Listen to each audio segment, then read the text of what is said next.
ഞാൻ ഇങ്ങനെ ഇരുന്ന് എൻ്റെ തൊട്ട് ഈ റൈറ്റ് സൈഡിലാണ് സിയാദിക്ക ഇരിക്കുന്നത്. അപ്പൊ സിയാദിക്കയോട് ഞാൻ ഇങ്ങനെ ഇരുന്ന് സംസാരിച്ചുകൊണ്ടിരിക്കുമ്പോൾ ഈ ലെഫ്റ്റ് സൈഡിൽ ഇരിക്കുന്നവർ മുഴുവൻ ഇവിടെ എന്തോ ഒരു ചിരിയും ബഹളവും ഇതും ഒക്കെ എനിക്ക് കേൾക്കാം. എന്തോ ദർ ഇസ് സംതിങ് റോങ് എന്നുള്ളത് എനിക്ക് മനസ്സിലാവുന്നുണ്ട്. ഞാനിത് മനസ്സിലാക്കുന്നു. അപ്പൊ ഞാൻ ഇങ്ങനെ ഇരുന്ന് സംസാരിക്കുമ്പോൾ നമ്മൾ ഇങ്ങനെ ഇരിക്കുമ്പോൾ ഇവിടെ ചുളുങ്ങൂലോ. അപ്പൊ ഈ ഷർട്ടിന്റെ ഇടവഴി ഇവര് ഇതിന്റെ ഉള്ളിലേക്ക് നോക്കിയിട്ട് അവരവിടെ കമന്റ് ചെയ്തുകൊണ്ടിരിക്കുകയാണ്. അപ്പൊ ഞാൻ സീരിയസ് ആയിട്ട് സംസാരിച്ചുകൊണ്ടിരിക്കുന്നതിൻ്റെ ഇടയിൽ ഞാനിത് ശ്രദ്ധിക്കുന്നില്ല. എന്നാൽ ഞാൻ അതിന്റെ മുകളിൽ ഞാൻ സേഫ്റ്റി പിൻ കുത്തിയിട്ടുണ്ട്. സാധാരണ നമ്മൾ ഇതിട്ടാലും ബട്ടൺസ് ഒക്കെ ഇട്ടാലും ഈ ഇടവഴി കാണാതിരിക്കാൻ ഞാൻ അതിന്റെ ഇടയിൽ സേഫ്റ്റി പിന്നും കുത്തിയിട്ടുണ്ട്.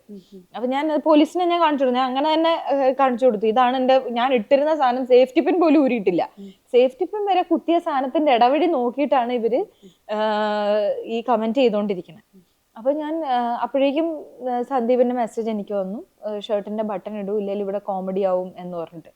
അപ്പോഴേക്കും ഞാൻ വേഗം ബട്ടൺസ് ഇട്ട് ഞാൻ നോക്കുമ്പോൾ എല്ലാവരുടെ മുഖത്ത് കള്ളച്ചിരിയാ. ഞാൻ ആകെ എനിക്ക് എന്താ ചെയ്യണ്ടേന്നറിയില്ല. ഒരു 16 പേരിരിക്കുന്ന ഒരു മീറ്റിംഗ് ആണ്. അതിൻ്റെ ഇടയിൽ ഇവർ ഒച്ച വെക്കുകയും ബഹളം വെക്കുകയും ഭയപ്പെടുത്തുക ചെയ്യുക.